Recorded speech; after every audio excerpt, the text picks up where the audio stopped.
হলো যে ওরা বসুন্ধরাতে একটা ওপেনিং করছে, আমার আসলে খুব ভালো লেগেছে। বসুন্ধরাতে বা এখানকার আশেপাশে যে কেউ চাইলে আউটলেটে এসে ওদের কালেকশনগুলো দেখতে পারে। এখানে বেসিক্যালি হচ্ছে মডেস্ট ফ্যাশনটাকে হাইলাইটেড করা হচ্ছে এবং সেটা দেখা যাচ্ছে যে একটু এক্সক্লুসিভ ভাবে রেগুলার মানে ওয়ারের চাইতে একটু এক্সক্লুসিভ মডেস্ট কালেকশন দিয়ে করা হয়েছে। শোরুমটা ঘুরে দেখার আসলে সুযোগ পাইনি, বাট আমি আপুর মতোই যতটুকু কালেকশন দেখেছি ওদের কালেকশন বেশ ভালো। আপনাকে তো খুবই সুন্দর লাগছে, আমি নিজেও পরে আছি। আসলে অফার আছে কিনা এটা আমি এখনো জানি না, এই বিষয়ে কথা বলার সুযোগ পাইনি আমরা এখনো, মাত্রই ঢুকলাম আমি আসলে।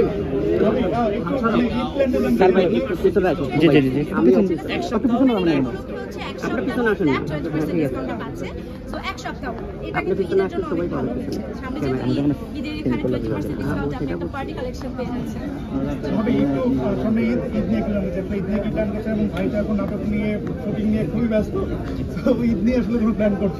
হ্যাঁ আসলে রোজার মাসটা একটু হেক্টিকই যায় সবারই, দেখা যাচ্ছে যে ওর তো শুটিং থাকছে, প্লাস হচ্ছে আমাদেরও যেহেতু প্রমোশনাল ওয়ার্ক সামনেই